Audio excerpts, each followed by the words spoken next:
two corporate giants control over 90% of the world's commercial aircraft market, but their rivalry goes far beyond building better planes. This is the story of Boeing and Airbus, a tale of industrial espionage, government spy agencies turned corporate enforcers, and billion-dollar contracts won through stolen secrets rather than through superior engineering.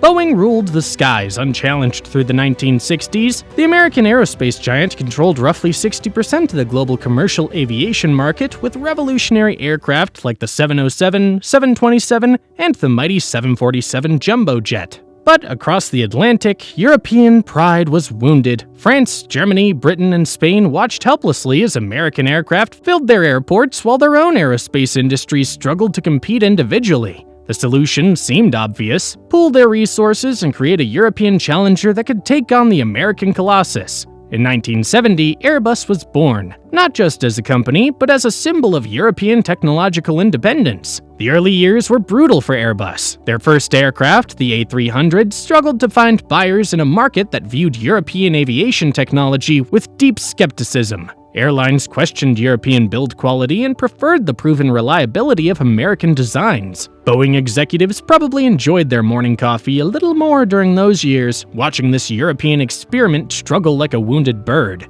But the Europeans were persistent, pouring government money and national pride into making Airbus work. By the late 1970s, Eastern Airlines became the first major US carrier to order the A300, giving Airbus its crucial breakthrough. Suddenly, Boeing's comfortable monopoly wasn't looking so comfortable. The 1980s marked Airbus's coming of age. Their A320 introduced revolutionary fly-by-wire technology to commercial aviation, offering real advantages in fuel efficiency, safety, and operational costs. What started as David versus Goliath had evolved into a heavyweight champion bout. But as market share shifted and contracts worth billions hung in the balance, both companies discovered that sometimes the most effective way to beat the competition isn't building better products, it's knowing exactly what they're building before they do. The 1990s marked when this rivalry crossed the line from healthy competition into something far more sinister. As the Cold War ended and intelligence agencies found themselves with fewer communist secrets to steal, they discovered a new mission: helping domestic companies win international contracts through any means necessary.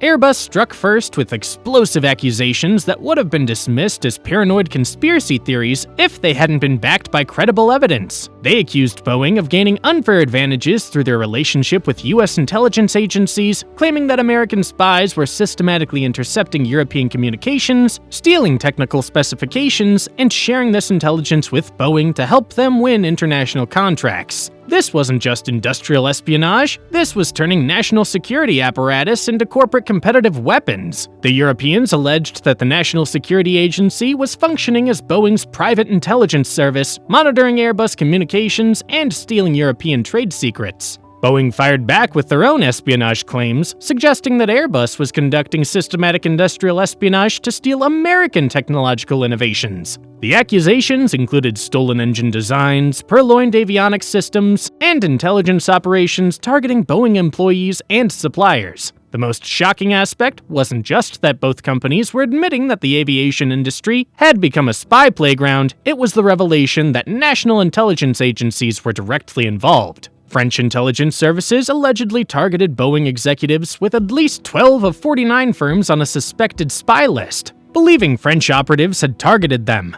Aviation trade shows became espionage conventions, with executives wondering if their neighbor was a competitor, customer, or foreign agent. What made this particularly insidious was how it corrupted fair competition. Instead of winning contracts based on aircraft performance or customer service, success increasingly depended on who had the most effective intelligence networks. Nothing illustrates the depth of this espionage war better than the Saudi Arabia scandal of 1994, a case that demonstrates how intelligence agencies became corporate enforcers operating on a global scale. The NSA intercepted communications between Airbus and Saudi Arabian officials during negotiations for a massive $6 billion contract to modernize Saudi Arabian Airlines' fleet. The intercepted communications revealed that Airbus agents were offering bribes to Saudi officials to secure the deal, a contract that French Prime Minister Edouard Balladur had personally hoped to clinch during a visit with King Fahd. However, instead of pursuing legal action against corruption, the NSA used this intelligence as a weapon to benefit American aerospace companies. They reported the bribery evidence to Saudi authorities, effectively torpedoing Airbus's chances and clearing the path for American companies. The result was stunning. Boeing and McDonnell Douglas shared the entire $6 billion contract, with President Clinton personally announcing the deal at a White House ceremony. This single contract prevented McDonnell Douglas from potential bankruptcy and saved thousands of Boeing jobs. The NSA had essentially functioned as a corporate guardian angel, using Americans' most sophisticated intelligence capabilities to secure a commercial contract. The Saudi scandal raised uncomfortable questions. If American intelligence agencies were intercepting communications to help Boeing with contracts, what other methods were they using? The Airbus response was predictably furious, with European officials accusing the United States of weaponizing intelligence capabilities for commercial gain. The Saudi scandal became a template for how intelligence agencies could justify corporate espionage, by framing activities as anti-corruption enforcement rather than industrial espionage. They could steal competitors' secrets while maintaining moral high ground. The French weren't about to let American intelligence agencies dominate corporate espionage without fighting back. In 1991, executives from major American corporations including AT&T, NCR, and GTE reported that documents and computer equipment were stolen from their hotel rooms during business trips to Paris. These weren't random thefts. They were surgical operations targeting specific corporate intelligence. The French approach was elegantly simple. Business executives would attend meetings during the day and return to find their rooms subtly searched and sensitive documents photographed or copied.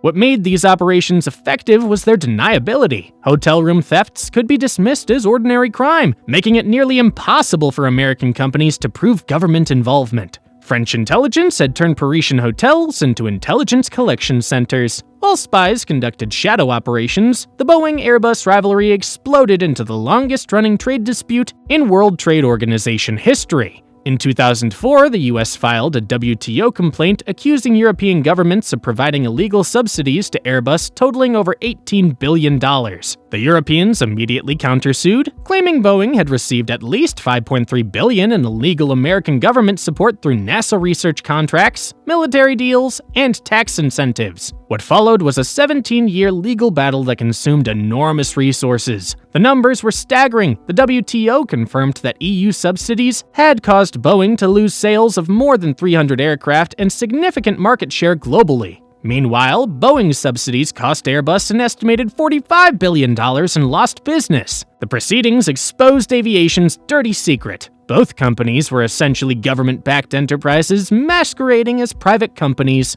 Boeing benefited from massive NASA research programs and military contracts that subsidized commercial development. Airbus received direct launch aid from European governments, low-interest loans that only had to be repaid if aircraft sales were successful. By 2010, the WTO ruled that both companies were guilty of receiving illegal subsidies. Neither side was satisfied, and appeals continued for another decade. The dispute reached its peak during the Trump administration, when the US imposed tariffs worth $7.5 billion on European products, and the UE retaliated with $4 billion in tariffs on American goods. French wine and German machinery were caught in the crossfire of an aviation trade war. The internet age brought espionage methods that made traditional spying look like amateur hour. The 2010s introduced cyber attacks combining surgical precision with industrial-scale warfare. Boeing experienced cyber espionage through cases like Dongfan Greg Chung, a naturalized US citizen who worked for Boeing, stealing trade secrets related to the Space Shuttle, C-17 military aircraft, and Delta IV rocket programs for China. Chung held secret security clearance and spent decades collecting American aerospace secrets for Chinese intelligence. His case revealed how foreign agencies were playing the long game, placing assets inside American companies for decades-long operations. But the most sophisticated campaign targeted Airbus in 2019.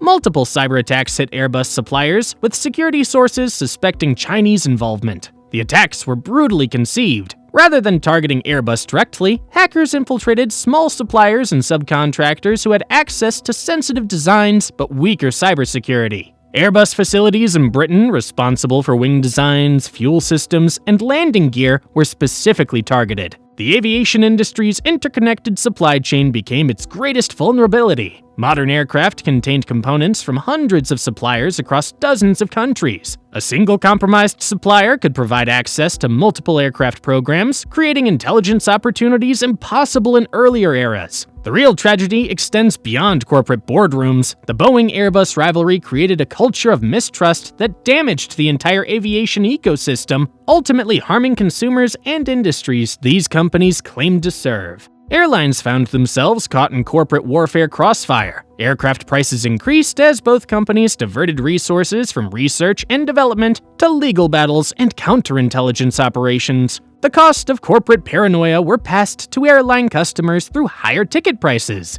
Innovation suffered as companies became more secretive and less collaborative. The free flow of technical information that had driven aviation innovation was replaced by compartmentalized development programs designed to prevent espionage. This security-first approach slowed technological progress and increased development costs. Smaller suppliers became unwilling participants in corporate espionage war. Companies manufacturing aircraft components found themselves targets of sophisticated intelligence operations, forced to invest in expensive cybersecurity measures. Many were effectively priced out by high security costs, reducing competition and innovation.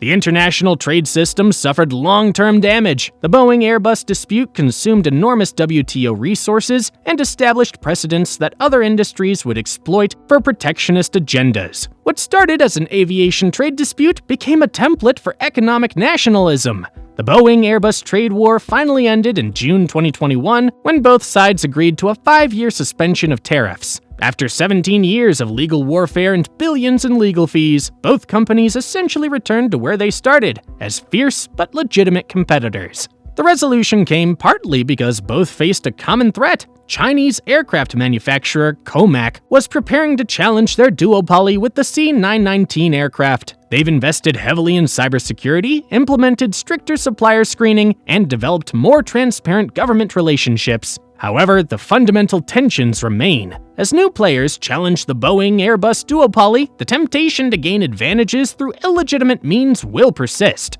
What's next for these aviation giants as they navigate an increasingly competitive and connected world? One thing is certain, the skies will always be a battleground. If you found this story compelling, don't miss our deep dive into the Perucci affair, a shocking tale of how the US allegedly stole France's nuclear know-how through the Alstom scandal. Click here to watch now.